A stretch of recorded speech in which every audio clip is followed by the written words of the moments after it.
Hi, welcome to Downshift.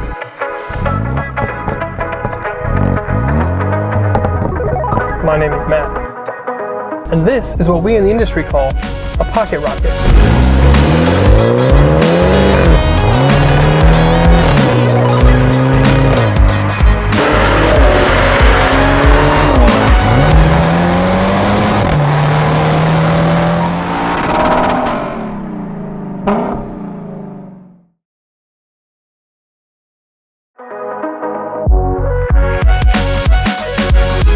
This is the Mini Clubman, which means it's a touch larger than the standard Cooper 4-door, but leaner than the SUVish Countryman we drove.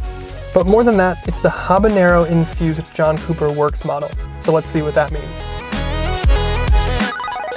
Right from the jump, I can sum it up in a single word for you: RIOT. This thing is a menace, and it's all about personality and fun. Under the hood thumps a turbocharged 2-liter 4-cylinder that's dialed up to 301 horsepower and 331 pound-feet. All that power gets to all 4, get it, wheels through a snappy 8-speed transmission. And like the Countryman JCW we drove earlier, 300 horsepower doesn't sound like a lot, but it's small, and it's light, and it's chuckable. It's just about 3,600 pounds, and it likes to boogie. And you know what you need to boogie? Music, which is exactly what comes out the back of this car. The exhaust is so raucous, I love it. The transmission adds drama to gripping the paddles and making the gear changes yourself.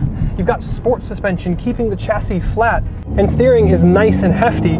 It's just fun everywhere. The whole personality of the car is about not taking itself too seriously. And while you might be fooled by the serious and somber blacked out look, just take a peek at the big red brakes and the blue multi-tone roof. Oh yeah, it's still a Mini. I don't think Minis ever really get talked about when hot hatches are brought up, but they should be. I've had more fun in this thing than in a GTI. It's got power on par with things like Civic Type Rs and Corolla GRs, and with markups on those two, you're not even really paying much more for this. And you get a BMW interior, not a Toyota interior, which feels like a good time to step outside and talk about the finer details.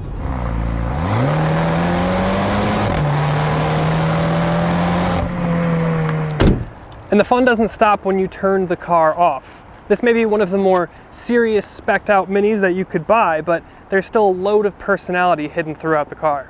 The spec here is black on black on black. In Mini terms, it's Midnight Black 2, not 1, but 2 to be specific.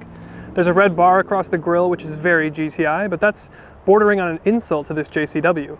Of course, there's the JCW John Cooper Works logo in the grille. There's a blacked out Mini badge on the hood along with a bulgy hood itself. And the grille beneath it and the lower fascia are pretty aggressive. Around the side you have JCW grip spoke 18-inch black wheels. You have a JCW badge on the front quarter panel, and then you have the coolest roof that I've ever seen. Blue multi-tone roof is so cool, it makes me wish that it didn't have a Pano roof. Around back you have the Union Jack iconic taillights. It's classic Mini and I love it.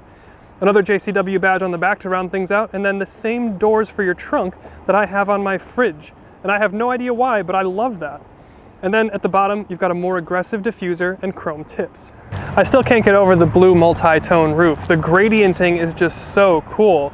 And I know I shouldn't be this excited about it, but I am. But let's step inside. Now, in terms of the cabin, it's kind of like the exterior in the sense that it's a more serious spec. However, there's no possible way to spec out the funky Mini DNA on the interior here. You've got cross-punch stitched black leather seats. The seats are heated and rimmed with Alcantara. You get a heated JCW steering wheel. Behind that you've got a digital gauge cluster that moves with the steering wheel. It's pretty funky.